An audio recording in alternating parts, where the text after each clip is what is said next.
ನಮ್ಮ ಜೊತೆಗೆ JDSನ ಮುಖಂಡರು ಆಗಿರತಕ್ಕಂಥ ಜೊತೆಗೆ ನಿನ್ನೆ MLC ಚುನಾವಣೆಯಲ್ಲಿ ಪರಾಜಿತರಾಗಿರ್ತಕ್ಕಂಥ ಇಂಚರ ಗೋವಿಂದರಾಜ್ ಅವರು ಇದ್ದಾರೆ. ಅವ್ರನ್ನ ಮಾಡಿಸ್ತಾ ಹೋಗ್ತೀನಿ. ಸರ್, ನಿನ್ನೆ ಆದಂತಹ ಒಂದು ಬೆಳವಣಿಗೆಯಲ್ಲಿ ಎಲ್ಲರೂ ಕೂಡ ನಿರೀಕ್ಷೆಯನ್ನು ಮಾಡಿದ್ರು, ಇಂಚರ ಗೋವಿಂದರಾಜ್ ಅವರು ಗೆಲ್ತಾರೆ ಯಾರು, ತಮಗೂ ಕೂಡ ಒಂದು ಭರವಸೆ ಇತ್ತು. ತಾವು ಕೂಡ ಬೆಳಗ್ಗೆ ಮಾತನಾಡ್ತಾ ಕೂಡ ಹೇಳಿದ್ರಿ.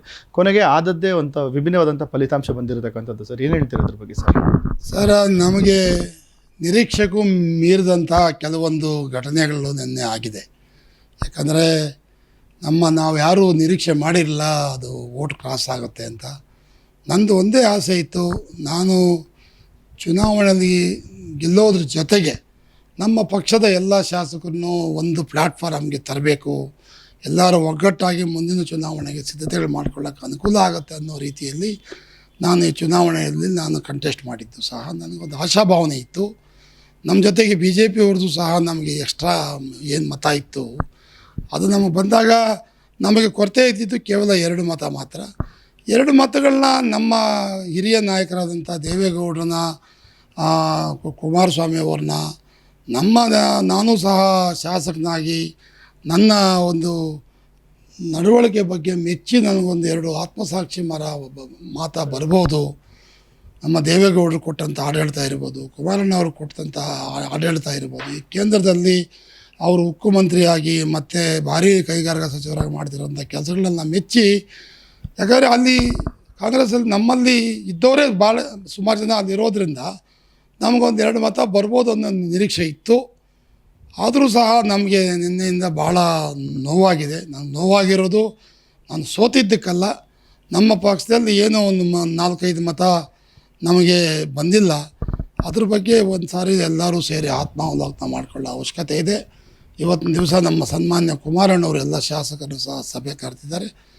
ಅಲ್ಲಿ ಒಂದು ರೀತಿಯಲ್ಲಿ ಇದು ನನ್ನ ಚುನಾವಣೆ ಇದು ದಿಕ್ಸೂಚಿ ಆಗಿರೋದು ಸಹ ನನಗೆ ಒಂಥರ ಮುಂದೆ ಪಕ್ಷ ಕಟ್ಟೋದಕ್ಕೆ ಎಂಥವರು ನಮಗೆ ಶಾಸಕರಾಗಬೇಕು, ಎಂಥವ್ರು ನಾವು ನಾಯಕರಾಗಿ ಗುರುತಿಸಬೇಕು ಅನ್ನೋದು ಸಹ ಒಂದು ದಿಕ್ಸೂಚಿ ಆಗಿರೋದ್ರಿಂದ ಕುಮಾರಣ್ಣವರು, ಸನ್ಮಾನ್ಯ ದೇವೇಗೌಡರು, ಅದೇ ರೀತಿ ನಮ್ಮ ಮಿತ್ರಪಕ್ಷವಾಗಿರೋಂಥ BJPಯಲ್ಲೂ ಸಹ ನನ್ನ ಕೆಲವೊಂದು ಘಟನೆಗಳಾಗಿರೋದ್ರಿಂದ ಇದು 2 ಪಕ್ಷದವರು ಕೂಡಿ ಇದಕ್ಕೆ ಮುಂದಿನ ದಿವಸದಲ್ಲಿ ಪಕ್ಷ ಕಟ್ಟಲಿಕ್ಕೆ, ಮುಂದಿನ ಚುನಾವಣೆಗಳನ್ನು ಒಂದು ನಡೆಸಲಿಕ್ಕೆ ಇದೊಂದು ಮುಂದಕ್ಕೆ ಇದೊಂದು ಒಳ್ಳೆಯ ವೇದಿಕೆ ಆಗುತ್ತೆ ಅಂತ ನಾನು ಭಾವಿಸ್ತೀನಿ. 2 ಪಕ್ಷದ ನಾಯಕರು ಕೂಡ ಹೇಳ್ತಾ ಇದ್ದಾರೆ, ಕೆಲವೊಂದು ನಾಯಕರು ಅಂದರೆ ಆತ್ಮಸಾಕ್ಷಿಯಾಗಿ ಮತ ಚಲಾಯಿಸಿದ್ದೀವಿ ಅಂತ ಹೇಳ್ತಾರೆ. ಅಂದರೆ ಸ್ವಪಕ್ಷಕ್ಕೆ ಒಂದು ಮೋಸ ಮಾಡುವಂಥದ್ದು ಕೂಡ ಈ ಒಂದು ಚುನಾವಣೆ ಮುಖಾಂತರ ಒಂದು ಬೆಳಕಿಗೆ ಬಂದಿರತಕ್ಕಂಥದ್ದು. ಅದ್ರ ಬಗ್ಗೆ ಏನು ಹೇಳ್ತೀರಾ ಸರ್? ಆತ್ಮಸಾಕ್ಷಿಯ ಮತ ಅಂತ ನಮ್ಮ ಇವರು GT ದೇವೇಗೌಡರು ಸಹ ನಾನು ಹೇಳಿದ್ದನ್ನ ನೋಡಿದೆ. ಆತ್ಮ ಅನ್ನೋದು ಭಾಳ ಪವಿತ್ರವಾದಂಥ ಪದ. ಆ ಆತ್ಮಸಾಕ್ಷಿಗೆ ಅವರು ಮಾಡುವಂಥ ಕೆಲಸಕ್ಕೆ ಅವರ ಆತ್ಮನೇ ಸಾಕ್ಷಿ ಆಗುವುದಕ್ಕೆ ಆತ್ಮಸಾಕ್ಷಿ ಅಂತ ಹೇಳ್ತಾರೆ. ಇದು ಆತ್ಮ ದ್ರೋಹದ ಕೆಲಸ. ಯಾರು ಆತ್ಮಸಾಕ್ಷಿ ಮತ ಕೆಲವರು ಶಾಸಕರು ಹೇಳಿದ್ದಾರೆ, ನಾನು ಸಹ ನೋಡಿದೆ.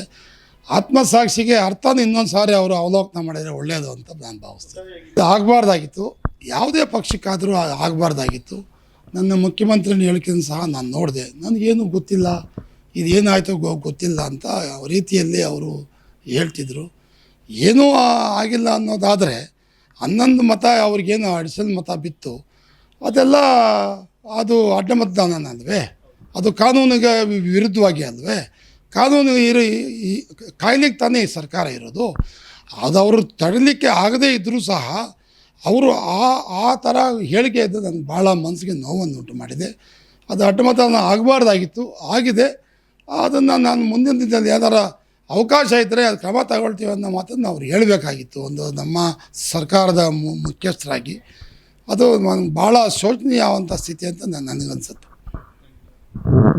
ಇದಿಷ್ಟು ಏನು JDSನ ನಾಯಕರು ಆಗಿರ್ತಕ್ಕಂಥ ಇಂಚರ ಗೋವಿಂದರಾಜ್ ಅವರ ಮಾತು. ರಘುರಾಜ್, ನ್ಯೂಸ್ 18, ಕೋಲಾರ. ನಿರ್ಭೀತ, ನಿಷ್ಪಕ್ಷಪಾತ, ವಿಶ್ವಾಸಾರ್ಹ ಸುದ್ದಿಗಳಿಗೆ ಹೆಸರಾಗಿರುವ ನ್ಯೂಸ್ 18 ಕನ್ನಡ ಈಗ ಆಪ್ನಲ್ಲೂ ಲಭ್ಯವಿದೆ. ದಯವಿಟ್ಟು ಇಲ್ಲಿರುವ QR ಕೋಡ್ನ ಸ್ಕ್ಯಾನ್ ಮಾಡಿಕೊಂಡು ಆಪ್ ಡೌನ್ಲೋಡ್ ಮಾಡೋದಕ್ಕೆ ಮರಿಬೇಡಿ. ನಿಮ್ಮ ಬೆಂಬಲ ಹೀಗೆ ಸದಾ ನಮ್ಮೊಂದಿಗಿರಲಿ. ಧನ್ಯವಾದ.